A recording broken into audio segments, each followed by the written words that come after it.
Hi, I am Dr. Jackie Kikish, physical therapist and certified pre and postnatal exercise specialist. In this video today, I am going over 4 of my top exercises to help relax or release a tight posterior pelvic floor. Now, if you are unsure if you have a tight or hypertonic pelvic floor, please make sure you check out the previous YouTube video I did where I go over in detail the signs and symptoms of both a hypertonic or tight pelvic floor versus a low tone or hypotonic pelvic floor. In this video today, we are going to need a little bit of equipment.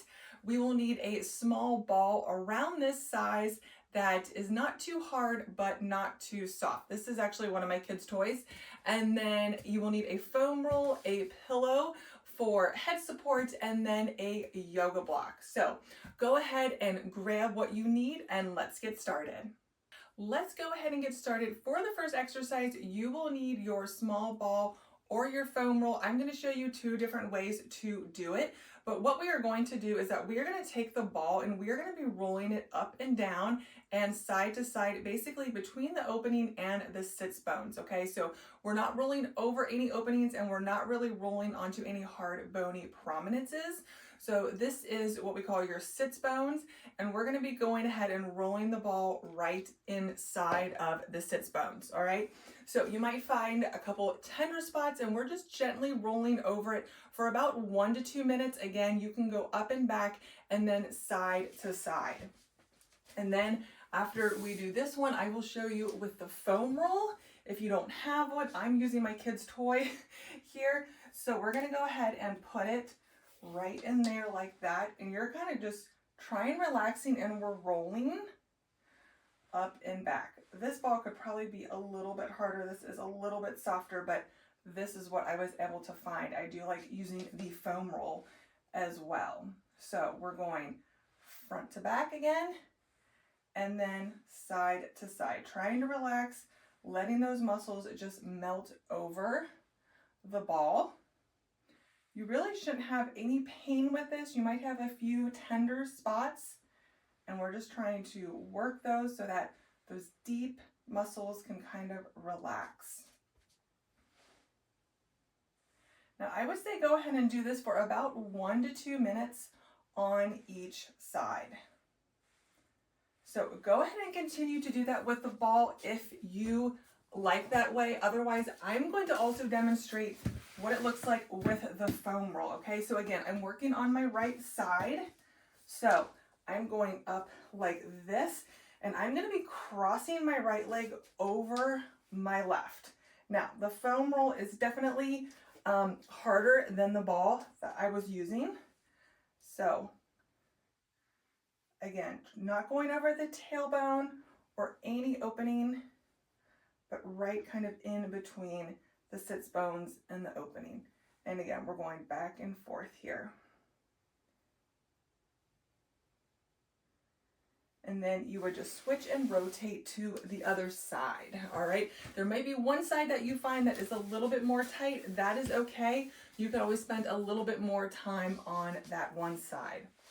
Okay, so for the next exercise, this is called hip shifts with the yoga block. So we're going to come on to our hands and knees like this. Now you're going to be placing the yoga block underneath one of your knees. I'm going to start with it underneath my right knee so that you can see a little bit better what I'm doing here. The point of this exercise is to help open up the back part of the pelvis. So a lot of times when we have tightness in these muscles, a lot of times we need to try and open up this space. And so that's what this one of these exercises is going to do. So my entire knee is on the yoga block, and I am going to head and slowly lower this knee toward the ground and then back up. So this is really lengthening and stretching the right side as I'm going down with my left.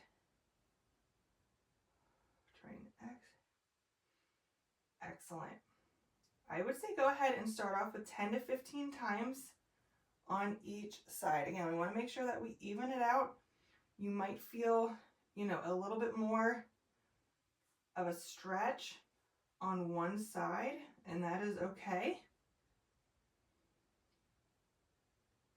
Again, nice and slow and controlled.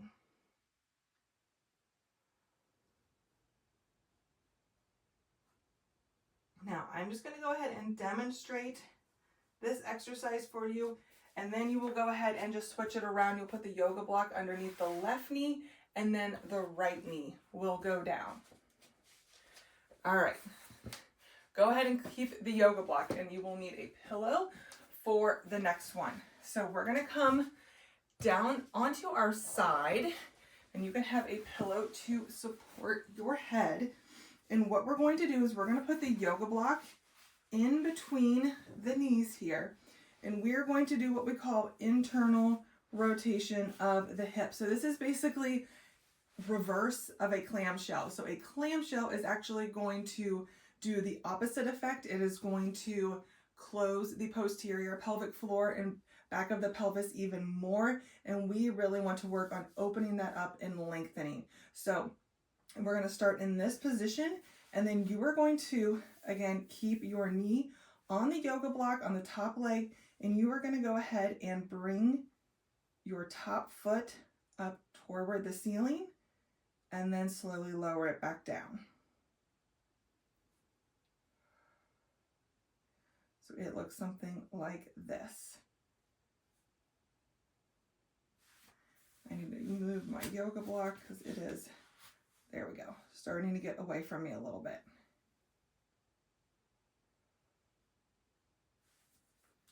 Excellent. Again, I would do about 15 of these on each side to start off with. So having that hip internal rotation is very important with the pelvic floor. So that is exactly what this exercise is doing.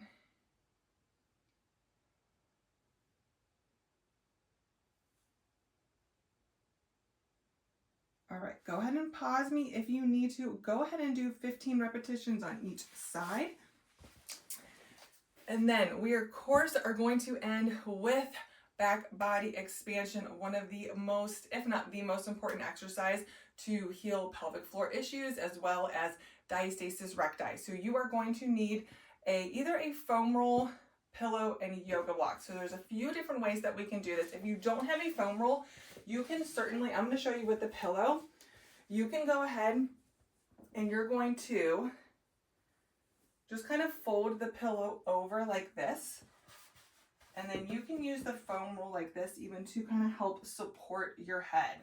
But what we're going to be doing is our palms are going to be up. Our elbows are really keeping the pillow into our rib cage, okay?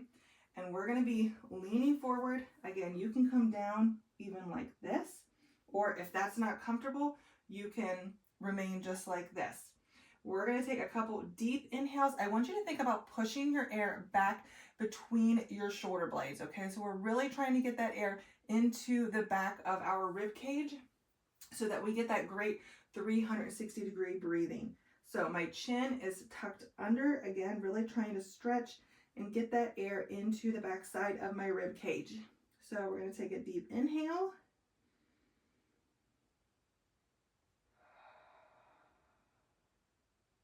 And as we exhale, you're going to do a ha breath, as if you're trying to fog up a mirror. So it is not a forced exhale.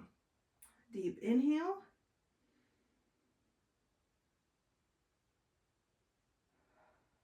And if this is uncomfortable for the knees, you can come up a little bit on your toes again and come forward like this, resting your head if that position is too much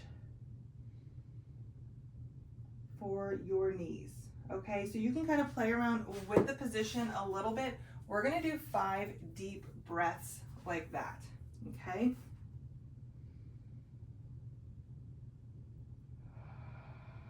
Make sure you get all the air out when you are exhaling.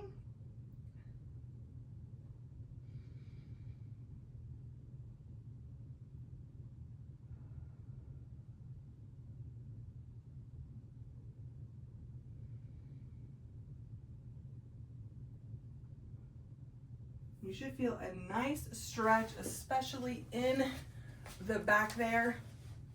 Thank you so much for joining me. If you like this video, make sure you hit the like and subscribe button so that you don't miss out on other great content like this, and I can't wait to see you in the next video.